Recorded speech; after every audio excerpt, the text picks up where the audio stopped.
Ok? Est-ce que vous êtes en forme cet après-midi pour recevoir la parole de Dieu, pour écouter, recevoir aussi ce qu'il a à dire à l'église? Et même peut-être vous dites, mais moi je ne fais pas partie de l'église SOS, je suis là juste en visiteur. C'est pas grave, sois le bienvenu. Et je crois que le Seigneur veut aussi te parler à toi, peut-être qu'il vient juste pour la première fois et on n'espère pas la dernière. Et le thème de mon message cet après-midi, et je pense que j'apporterai une deuxième partie la semaine prochaine. Le thème, c'est une louange qui dérange. Une louange qui dérange. Et j'aimerais prendre un texte avec vous. Prenez votre Bible avec moi, dans Luc chapitre 7. On va lire un petit bout de cette histoire qui se trouve dans l'Évangile. Donc, l'Évangile de Luc, chapitre 7, au verset 36. Ok? On aime lire la parole de Dieu, on aime se plonger dans la parole et puis prendre le temps, encore cet après-midi, de regarder à une histoire très intéressante, en tout cas que je trouve bouleversante aussi. Et j'aimerais qu'on lise ça ensemble. Donc Luc chapitre 7, versets 36 à 50. Vous êtes prêts? Un pharisien pria Jésus de manger avec lui. Jésus entra dans la maison du pharisien et se mit à table. Et voici, une femme pécheresse qui se trouvait dans la ville, ayant su qu'il était à table dans la maison du pharisien, apporta un vase d'albâtre plein de parfums et se tint derrière aux pieds de Jésus. Elle pleurait. Et bientôt, elle lui mouilla les pieds de ses larmes, puis lui essuya avec ses cheveux, les embrassa et les oignit de parfum. Le pharisien qui avait invité Jésus, voyant cela, dit en lui-même, « Si cet homme était prophète, il saurait qui et de quelle espèce est la femme qui le touche. Il saurait que c'est une pécheresse. » Et puis Jésus prit la parole et lui dit, « Simon, donc Simon c'est le pharisien, Simon, j'ai quelque chose à te dire. » « Maître, parle, répondit-il. Un créancier avait 2 débiteurs. L'un devait 500 deniers et l'autre 50. Comme il n'avait pas de quoi payer, il leur remit à tous 2 leurs dettes. À ton avis, Simon, lequel l'aimera le plus? Simon répondit, celui, je pense, auquel il a le plus remis. Jésus lui dit, tu as bien jugé. Puis, se tournant vers la femme, il dit à Simon, vois-tu cette femme? Vois-tu cette femme? Je suis entré dans ta maison et tu ne m'as point donné d'eau pour laver mes pieds. Mais elle les a mouillés de ses larmes et les a même essuyés avec ses cheveux. Tu ne m'as point donné de baiser. Mais elle, depuis que je suis entré, elle n'a point cessé d'embrasser mes pieds. Tu ne m'as point versé d'huile sur ma tête. Mais elle a versé du parfum sur mes pieds. C'est pourquoi, je te le dis, ses nombreux péchés ont été pardonnés, car elle a beaucoup aimé. Mais celui à qui on donne peu, aime peu. Et il dit à la femme, tes péchés sont pardonnés. Ceux qui étaient à table avec lui se mirent à dire en eux-mêmes, mais qui est celui-ci qui pardonne même les péchés? Jésus dit à la femme, ta foi t'a sauvée, va en paix. Amen. Quel texte fabuleux. Le thème, encore une fois, de mon message cet après-midi, c'est une louange qui dérange. Et là, dans ce texte, on peut s'attarder un petit peu déjà sur le pharisien. Qu'est-ce qu'un pharisien? Peut-être vous lisez la Bible pour les premières fois de votre vie, vous ne savez pas ce que c'est qu'un pharisien, il n'y a pas de honte à ça. C'est pour ça que c'est important de comprendre qui est cet homme, ce pharisien, ce Simon, chez lequel Jésus vient manger. On a besoin de comprendre le contexte et les personnes de cette histoire pour comprendre la suite et l'intérêt des paroles que Jésus va donner à cette femme. En fait, dans les premiers chapitres de l'évangile de Marc, on remarque une opposition vive entre Jésus et les pharisiens. Il est tout le temps en train de s'opposer à eux. Dans l'évangile de Matthieu, c'est la même chose. Jésus, il n'est pas tendre à l'égard des pharisiens. Alors qu'est-ce qu'on peut reprocher à ces pharisiens? Qu'est-ce qu'ils ont de spéciaux? Qu'est-ce qui énerve Jésus avec ces pharisiens? En fait, le parti politico-religieux des pharisiens, il est né bien avant même la naissance de Jésus. Il est né 150 ans environ avant la naissance de Jésus. Et c'était un groupe politico-religieux, puis à un moment donné, c'est un groupe qui commençait à s'opposer à tout ce qui était progressiste, tous les changements modernisants de la politique. Et puis, ils ont commencé à énerver un petit peu le reste de la population. Et ils ont été exclus du plus haut tribunal et conseil juif religieux qui s'appelle le Sanhédrin. Peut-être encore vous dites, mais qu'est-ce que c'est que ça? C'était juste un conseil important qui gérait tous ces groupes-là. Et puis à un moment donné, c'était ingérable de les avoir. Alors ils ont été exclus. Et c'est à ce moment-là qu'en fait les pharisiens sont devenus une secte juive. Et le prénom, donc Pérouchim, pharisiens, en fait, ça veut dire les séparés. Ils ont été séparés du reste. C'était vraiment une secte importante. Et ils ont continué leurs activités politico-religieuses pendant 150 ans. Et le centre de leur mouvement, c'était l'obéissance à la loi. Il fallait obéir à la loi. Tout tournait autour de la loi. Et ils cherchaient à accomplir, dans les temps de Jésus, la loi de façon minutieuse. Ils étaient intransigeants. Selon eux, la personne qui croyante, devait observer la loi écrite, ce qu'on appelait la Torah, et puis tout ce qui était des traditions orales. Intransigeants face à cela. Et ce qui représentait 613 préceptes à respecter. Il y avait 613 choses précises que tout le monde devait respecter en bon pharisien et en bon religieux. Et ils insistaient particulièrement sur une chose, c'était sur l'observation du sabbat, de ce jour particulier où tout s'arrêtait. Et puis aussi sur les purifications rituelles, etc. Donc ils étaient intransigeants face à ça. C'était des personnes qui étaient imbus du savoir religieux. Ils se consacraient à l'étude, à l'enseignement de la loi. Ils étaient même des spécialistes de la loi. Et ils influaient énormément sur les gens en les aidant à incarner la loi dans la vie de tous les jours. Donc voilà, c'était une lourde mission. Et ils se chargeaient de ça quotidiennement, tous les jours. Et ils avaient une si grande influence. C'est important de prendre conscience de cela. Ils étaient vraiment influents dans ce premier siècle, les 150 premières années. Ils ont formé le groupe le plus nombreux. C'était une secte de 6000 personnes. C'était un groupe influent, le plus grand qu'il y avait. Et puis, malheureusement, le côté strict qu'ils avaient par rapport à la loi les a emmenés dans toutes sortes d'excès. Parce qu'ils voulaient respecter la loi, alors ils méprisaient les pauvres gens qui ne connaissaient pas la loi.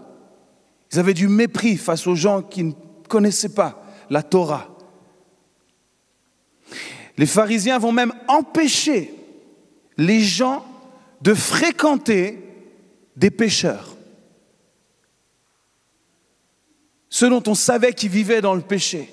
On interdisait aux pharisiens d'aller auprès de ces gens-là. En quelque sorte, ce qu'il faisait, il limitait la miséricorde de Dieu. Il limitait la grâce de Dieu. Et c'est à ce moment-là qu'on peut comprendre pourquoi, petit à petit, il y a une opposition vive, virulente entre Jésus et les pharisiens. Cette opposition qu'il y avait toujours entre lui et ce groupe religieux. Beaucoup des pharisiens pensaient que Jésus était un imposteur. Pourquoi? Parce qu'il ne semble pas obéir à la loi. Il va guérir le jour du sabbat. Il va être avec les pécheurs. Il va être avec les gens de mauvaise vie. Il va aller manger chez les voleurs. Et pour eux, ça, c'était un immense scandale. Ce n'était pas possible de se mêler à ces personnes de la société qui ne respectaient pas la loi. Et puis alors là, quand il disait que Dieu était son Père, blasphème! Comment c'est possible que tu dises que Dieu est ton Père? Il y avait une animosité, une haine de la part des pharisiens contre Jésus. Ils ne le supportaient pas. Donc voilà les pharisiens, en quelques lignes, hein, ce que c'était que les pharisiens. Mais là, dans le texte, il y a quand même quelque chose d'important. Il nous dit que Jésus mange avec un pharisien.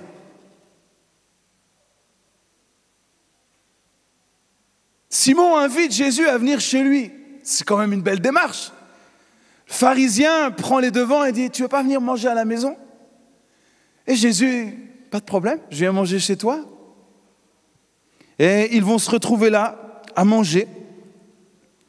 Et puis, alors qu'ils sont en train de manger, il se passe quelque chose d'inattendu. Il y a une femme qui va rentrer dans la maison, là où Jésus et le pharisien mangent. Certainement d'autres personnes aussi étaient là dans la maison. Mais cette femme vient, rentre dans la maison.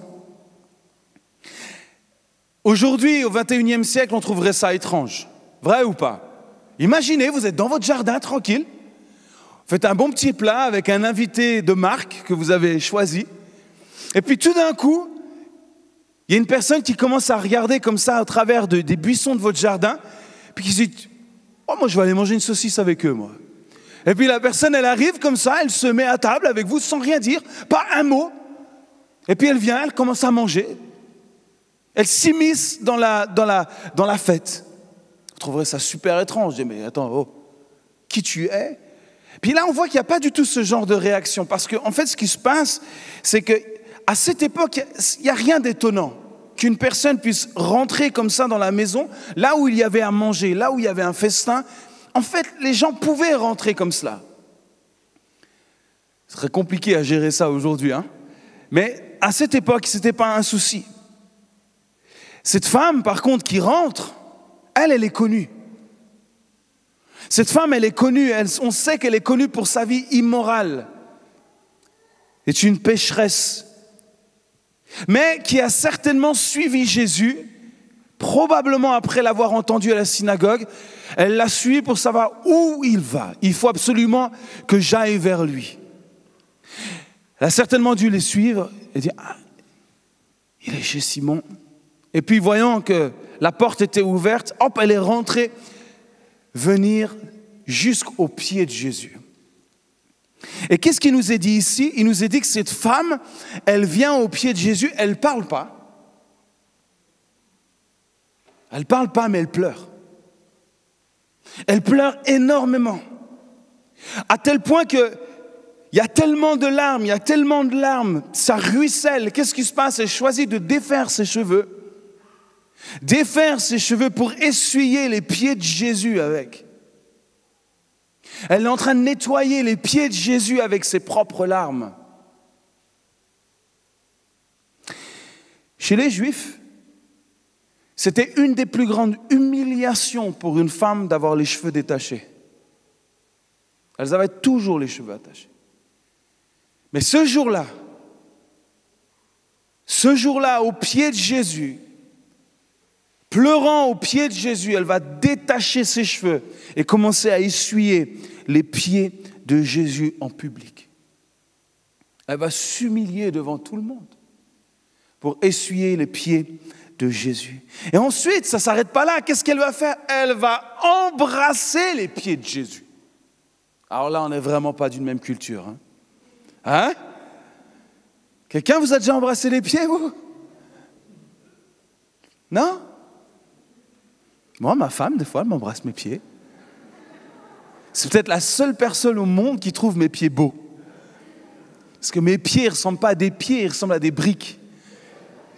Ils n'ont rien de beau, mes pieds. Mais il y a peut-être une personne au monde qui trouve mes pieds beaux, c'est ma femme. C'est vrai, hein?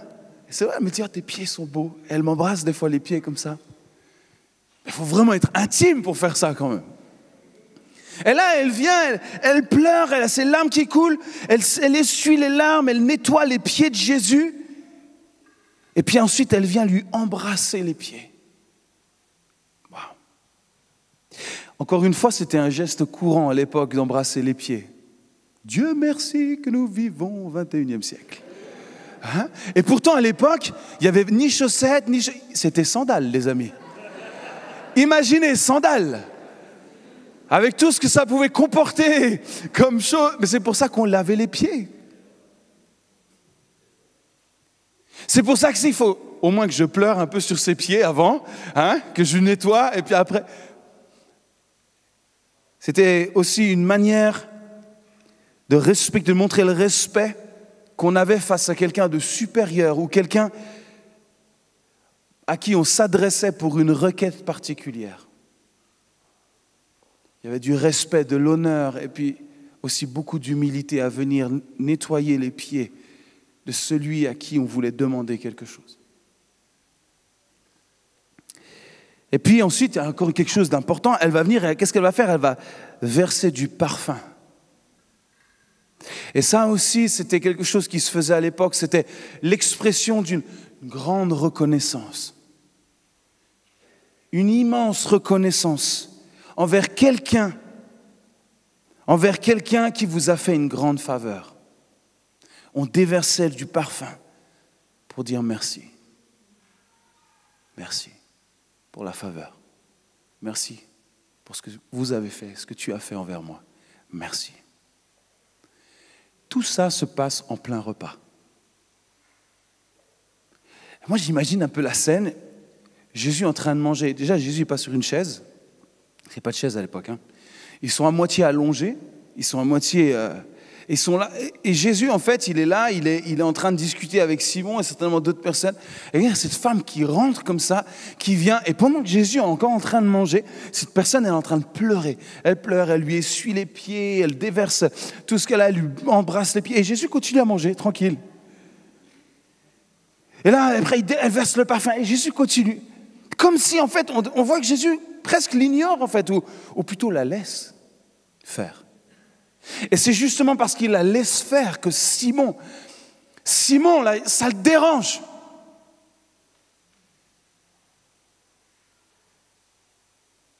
Ça le dérange que cette femme soit venue chez lui à ce moment-là, alors qu'il est en train de discuter avec le maître.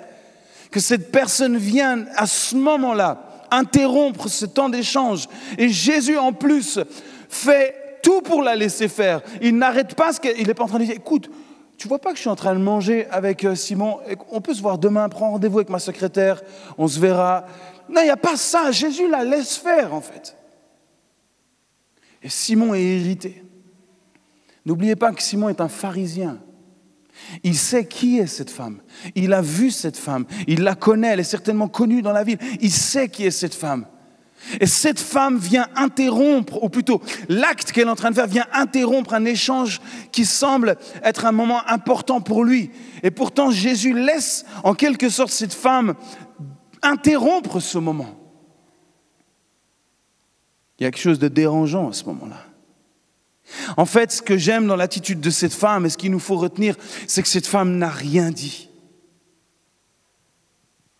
Cette femme n'est pas venue solliciter Jésus pour lui demander quelque chose. Cette femme est venue juste se prosterner aux pieds de Jésus.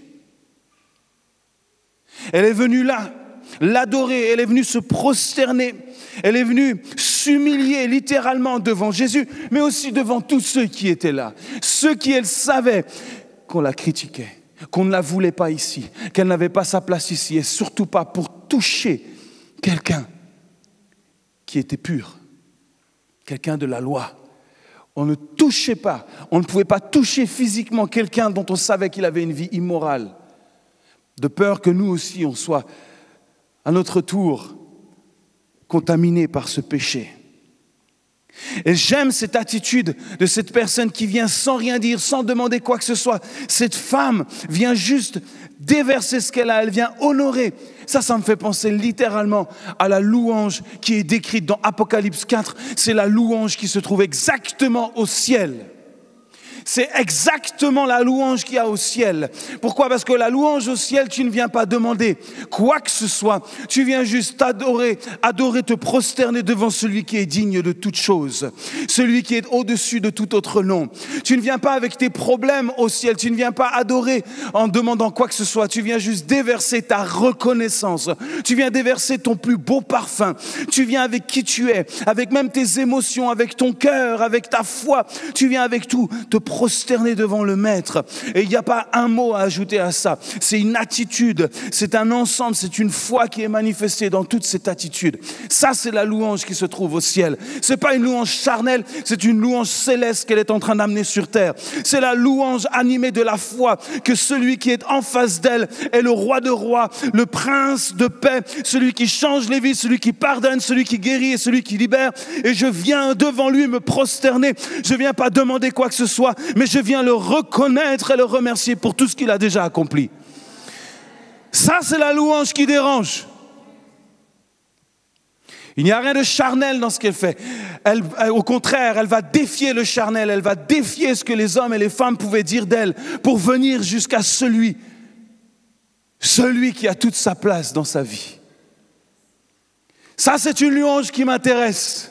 Ça, c'est une attitude qui m'intéresse. C'est une attitude dont j'ai envie de m'inspirer. Cette louange qui dérange. Personne n'a dit à cette femme, il faut te prosterner devant Jésus. Personne ne lui a dit ça. D'ailleurs, vous ne verrez jamais Jésus dire, il faut que tu te prosternes devant moi. Dieu n'a jamais demandé à ses gens de se prosterner devant lui. Dieu n'a jamais demandé au ciel, il faut que tout le monde se prosterne devant moi. Non, non, non, non, non, non, non. Quand tu es dans la présence de Dieu, tu te trouves sur tes genoux. Quand tu sais qui il est, tu n'as pas besoin qu'il te dise, mets-toi à genoux. Tu y vas de toi-même à genoux. Tu t'inclines toi-même. Quand tu sais réellement qui est cette personne à qui tu t'adresses, l'attitude vient avec. C'est pas quelque chose qu'on te pousse à faire, c'est quelque chose que tu fais naturellement. Parce que tu reconnais qui il est et tu reconnais tout ce qu'il a accompli. Ça, c'est une louange qui dérange. Pourquoi? Parce que c'est une louange qui vient du cœur. C'est une louange de foi. Ce n'est pas une louange mentale, ce n'est pas une louange de la raison. C'est une louange qui vient de l'expression de notre foi et qui se manifeste avec puissance, avec audace. Et j'aimerais nous dire que nous sommes appelés à vivre une louange audacieuse, extravagante. Une louange qui est à l'image de qui notre Dieu est.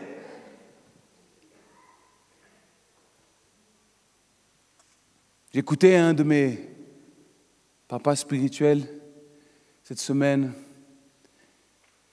Il a 82 ans. Et j'ai beaucoup de joie parce que dans quelques semaines, il sera parmi nous. Ne manquez pas ce dimanche quand il sera là. Il s'appelle Colin Urquhart.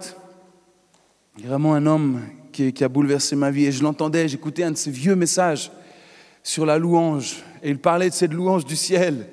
Justement tiré de Apocalypse. Lisez Apocalypse et vous verrez que probablement c'est une louange qui va vous déranger. Pourquoi? Parce que c'est une louange bruyante. C'est une louange qui fait du bruit. Ça résonne fort. Si vous pensez aujourd'hui que c'était fort, alors vous n'êtes pas prêts pour aller au ciel, les amis. Les trompettes sonnent. Il nous est dit, ça fait le bruit de grandes eaux. Il y a un bruit insoutenable. Pourquoi? Parce que tous les cœurs, tout le monde vient se prosterner, tout le monde vient élever la voix et chanter. Saint, Saint, Saint est l'agneau de Dieu assis sur le trône. Et là, tout le monde vient au son des trompettes. Dès que le son des trompettes sonne, tout le monde vient se prosterner. Tout le monde vient se jeter aux pieds du Père. Tout le monde vient se jeter là. Et tout le monde est en train de louer, de célébrer. Et c'est exactement ce que cette femme est en train d'accomplir ce jour-là.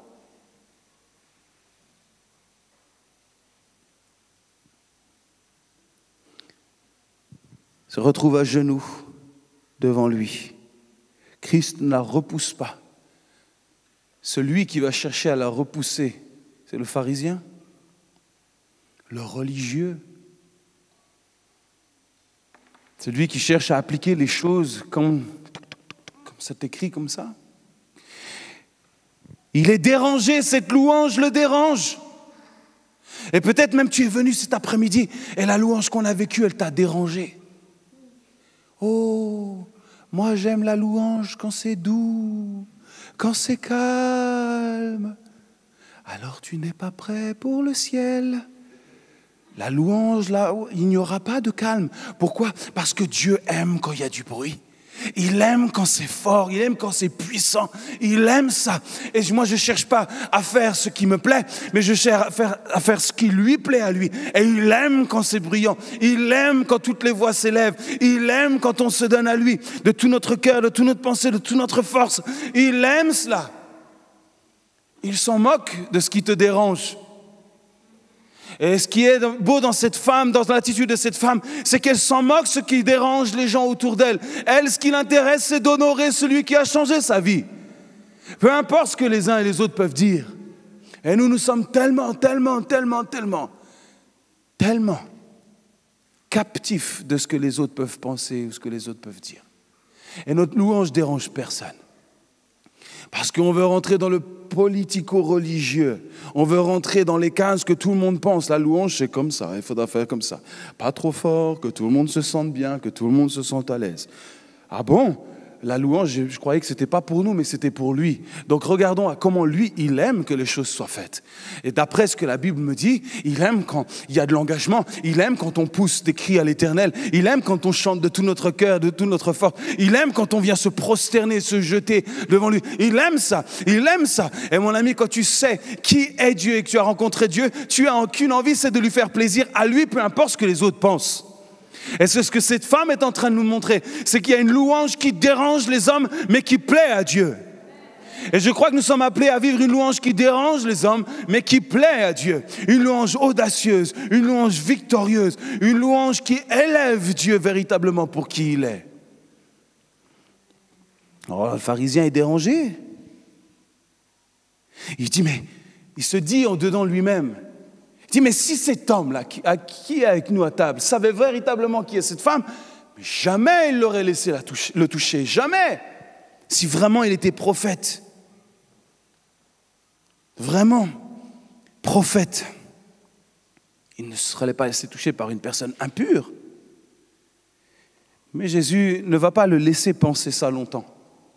Parce que Jésus est suffisamment grand pour savoir exactement même ce qui se passe dans la pensée de Simon. Et puis là, Jésus est tellement... J'aime Jésus parce qu'il y a beaucoup d'humour dans Jésus.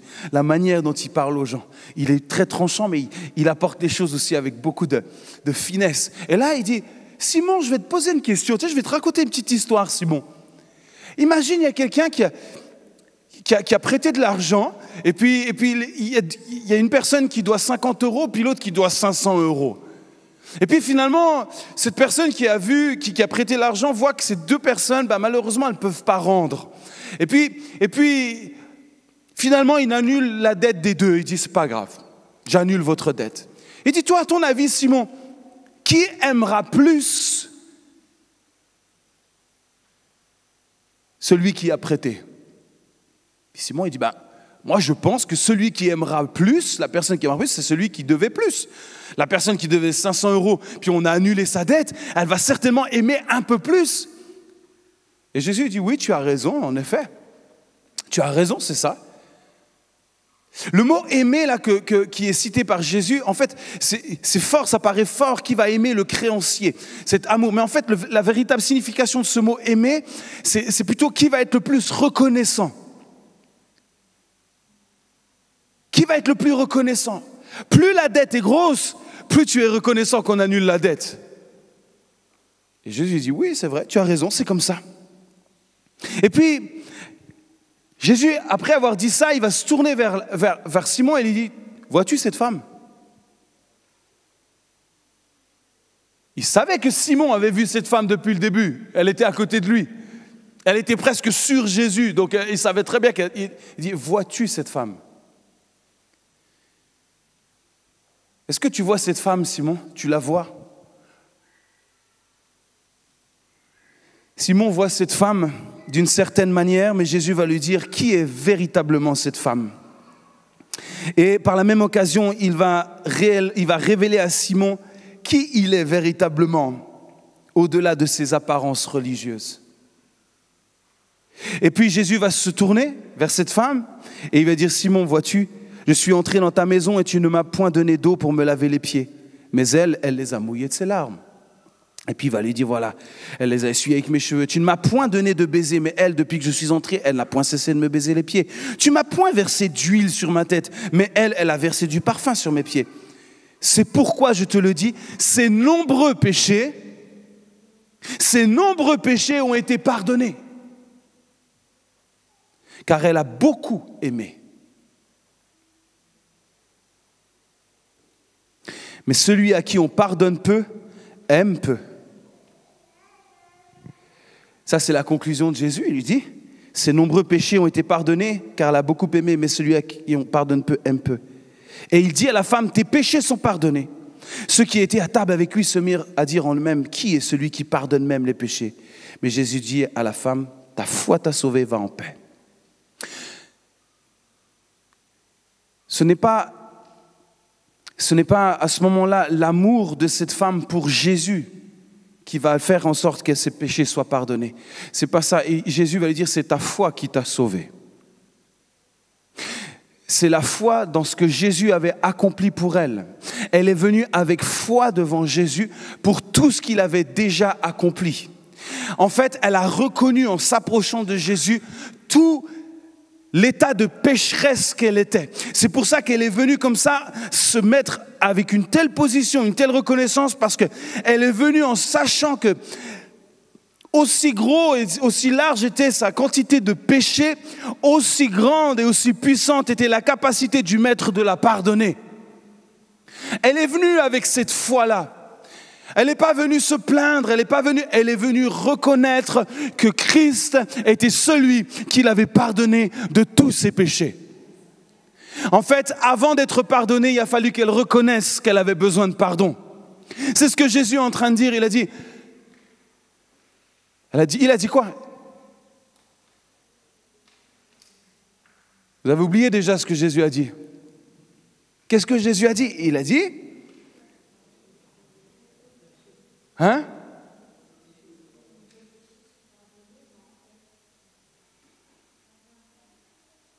Parce qu'on a l'impression qu'il faut mettre les choses à l'envers dans ce texte. Ses nombreux péchés ont été pardonnés car elle a beaucoup aimé. Vous dites, mais pourquoi c'est dans ce sens-là? On aurait pu dire, mais c'est parce que j'aime beaucoup Jésus que mes péchés sont pardonnés. Vrai ou pas? La logique, ce serait ça. Et Jésus dit non, c'est parce qu'elle a été pardonnée qu'elle a beaucoup aimé. Donc ça veut dire qu'en fait, elle a réalisé l'amplitude de ses problèmes, de sa désobéissance, et parce qu'elle a réalisé ça, elle a reconnu ça, alors elle a beaucoup reçu, et elle aime beaucoup en retour. Et je crois que ça, c'est important de le comprendre. Si nous voulons vivre une louange qui dérange, elle est dans la mesure où nous reconnaissons que nous avons besoin de lui. Notre louange, elle est petite, vous savez pourquoi? Parce que notre conception de Dieu, elle est petite. Vous savez pourquoi votre louange, elle ne dépasse pas le plafond? C'est parce que vous n'avez pas encore réalisé que vous aviez véritablement besoin de lui. Et quand on s'approche de lui en reconnaissant que oui, je suis un pécheur, je suis le pire des pécheurs, je ne mérite rien. Alors tu t'approches de lui, tu vis sa présence, tu es littéralement pardonné, changé, transformé. Et derrière, oui, tu aimes beaucoup. Pourquoi? Parce que tu as reçu beaucoup de sa part, tu as tout reçu de lui. Et la louange n'est que l'expression de ce que tu as reçu de sa part par la foi. Vous me suivez ou vous ne me suivez plus là? Et je crois que nous devons à nouveau réaliser la grâce que nous avons d'avoir été pardonnés, d'avoir été rachetés. C'est pour ça que chaque jour, c'est important de remercier Dieu pour la croix. Remercier Christ d'être venu mourir sur cette croix. Plus je réalise l'importance de la croix, plus ma louange va être une louange abondante. Toutes les fois où tu ne peux pas adorer, c'est parce que la croix n'est plus devant tes yeux. Si la croix est constamment devant tes yeux, alors tu pourras être comme cette femme. Tu viendras au pied de Jésus et tu viendras déverser et tes péchés seront pardonnés. Oui, et tu aimeras beaucoup aussi.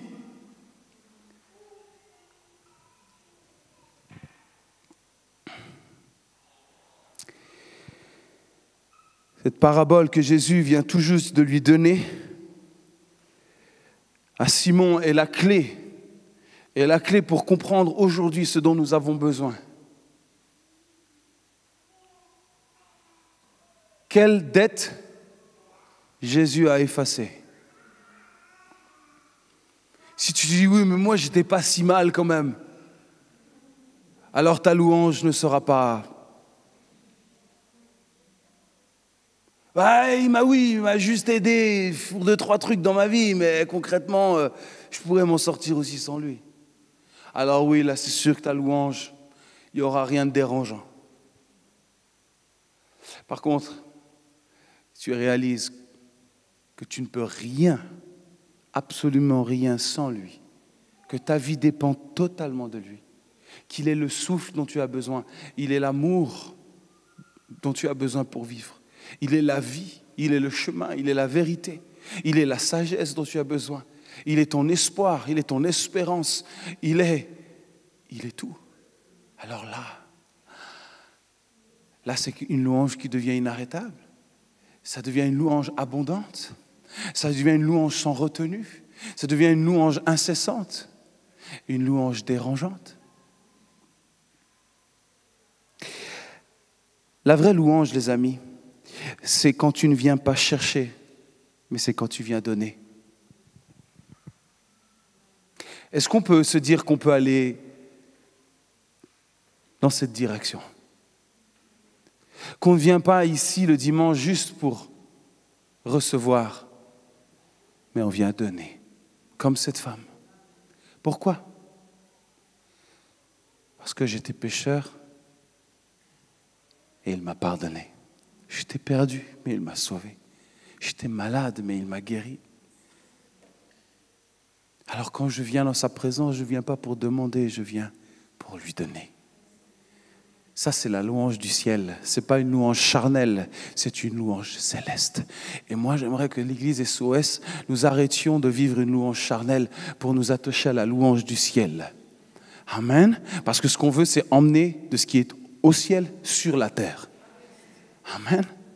Et pas essayer d'atteindre le ciel avec nos petites choses charnelles. Mais nous avons foi que le royaume des cieux est en nous, que le royaume des cieux nous a été donné. Alors la louange du ciel, on veut l'emmener sur terre. C'est une louange qui dérange, mais c'est celle qui donne gloire à notre roi des rois. Amen.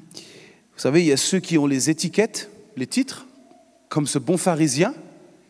Oh, le religieux, le respecté. Puis il y a ceux qui adorent véritablement. Je crois que la louange véritable va toujours déranger les esprits religieux. Va toujours venir déranger. La louange qui dérange le monde est celle qui plaît à Dieu. La louange extravagante, passionnée, libérée. Parce que là où il y a l'Esprit de Dieu, il y a la liberté. Alors apprenons à venir à genoux devant Dieu. Dès maintenant. Dès maintenant, pourquoi ? Parce que moi, je n'ai pas envie d'arriver là-haut, tel un novice. Ah, comment on fait ? Ah, il faut faire ça ? Non, moi j'ai envie, quand j'arrive là-haut, de me joindre tout de suite dans les premiers rangs. Dire, yes, je suis avec vous, je sais, je l'ai pratiqué depuis 20 ou 30 ans déjà. Je sais comment faire pour venir me prosterner devant le maître. Je n'ai pas envie d'arriver là-haut et dire, c'est quoi la chanson ? On peut avoir un vidéoprojecteur aussi ? Alors, mais je ne le connais pas celui-là. C'est pour ça que là-haut, ils ont bien fait les choses, il n'y en a qu'un. Il n'y en a qu'un et tout le monde le chante depuis des millénaires. Saint, Saint, Saint est l'agneau de Dieu. Saint, Saint, Saint est le Seigneur. Il ne se casse pas la tête là-haut. Un chant. Mais tout le monde vient. Tout le monde vient. Moi, je n'ai pas envie d'arriver là-haut tel un novice. Non, j'ai envie de déjà commencer ici-bas pour arriver là-haut et commencer directement à me présenter devant le roi des rois.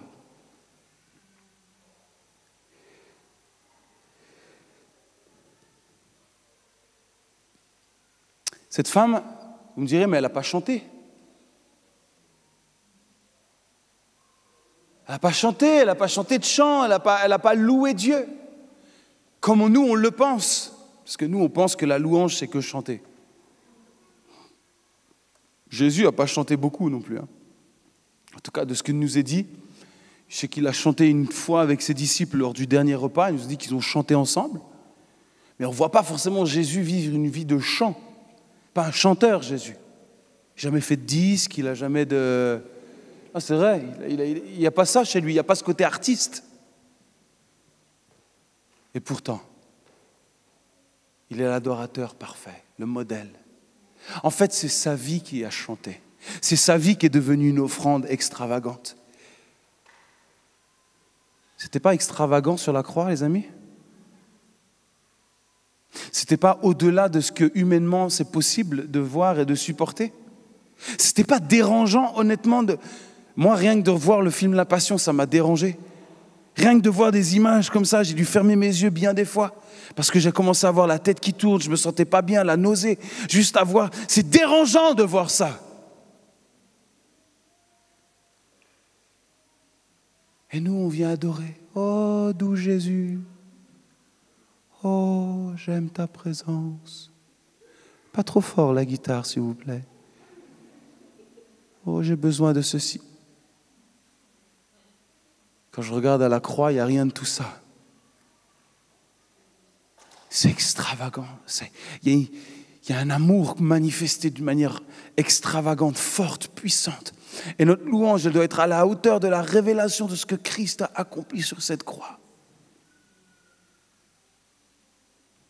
Ce n'est pas quelque chose qu'on fabrique, les amis. C'est quelque chose qu'on cherche. Fais-moi découvrir la puissance de ta croix. Fais-moi davantage découvrir qui tu es. N'ayons pas peur de déranger aujourd'hui, les amis.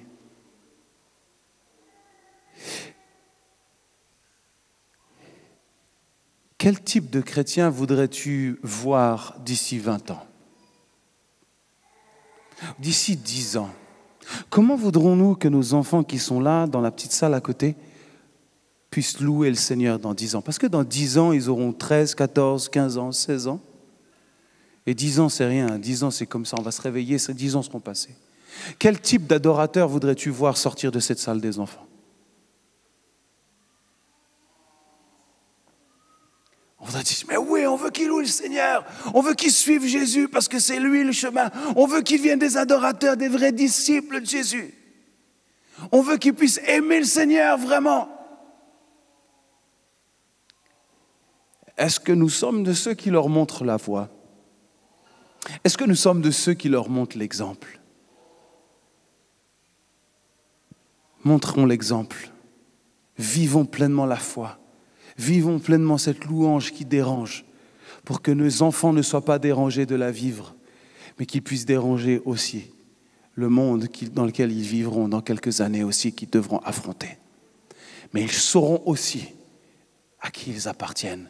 Ils auront eu la révélation de ce Jésus-Christ que nous célébrons aussi. À nous de l'incarner en premier. En fait, l'attitude du pharisien, et je termine, l'attitude du pharisien, en fait, nous montre que lui, il n'a rien à se reprocher. Vrai ou pas? Lui, il n'a rien à se reprocher.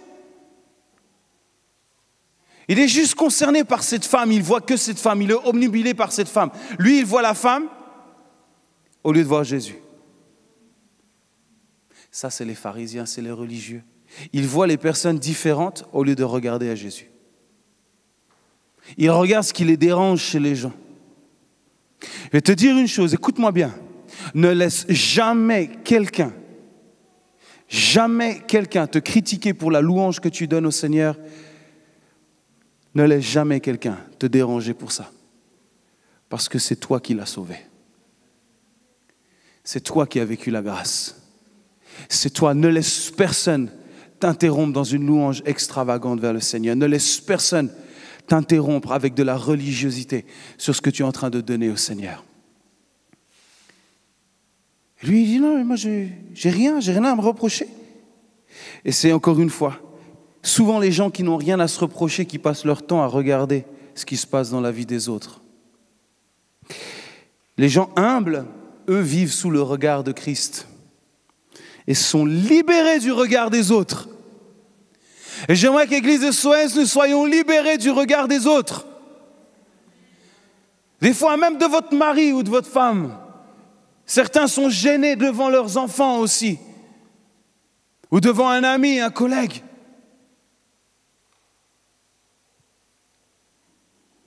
Nous avons besoin de vivre à nouveau cette louange qui dérange. Et cette femme, même si elle n'a pas chanté, son témoignage aujourd'hui continue. Il est écrit dans ce livre. Donc pour l'éternité, nous allons pouvoir nous appuyer sur cette histoire, sur cet acte qui a marqué le cours de la vie de Jésus. Il s'est dit, tiens, ça m'a tellement marqué que j'aimerais bien qu'on le laisse dans le livre, là, que tout le monde se rappelle de cette histoire. Cette femme que tout le monde rejetait, elle est venue jusqu'à moi. Elle n'en a eu que faire des regards et des choses médisantes, tout ce que les autres pensaient. Elle est juste venue pour moi. Et ça me touche et c'est ça que j'aime. Et elle aura toujours la priorité par rapport à ceux qui disent vouloir de moi mais qui ne veulent pas véritablement de moi.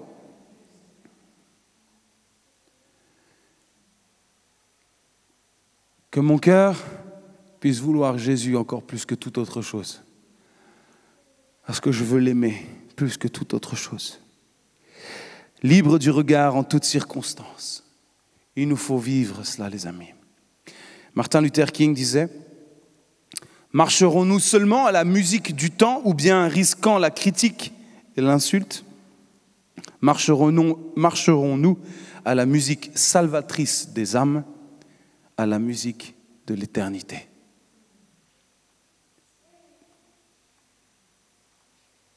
Qu'est-ce qui anime ta vie ? Quelle musique vas-tu choisir ? Tu veux marcher sous quel rythme ? Personnellement, j'ai envie de marcher sous le rythme de la grâce. Je suis un pécheur sauvé. C'est juste ça. Et rien que ça, quand je réalise cela, ma louange, mes lèvres ne peuvent que dire merci à Jésus. Mon cœur ne peut que s'exprimer. Venir jusqu'à lui donner ce que j'ai de meilleur. Déverser, lui laver les pieds, passer du temps à ses pieds et le remercier.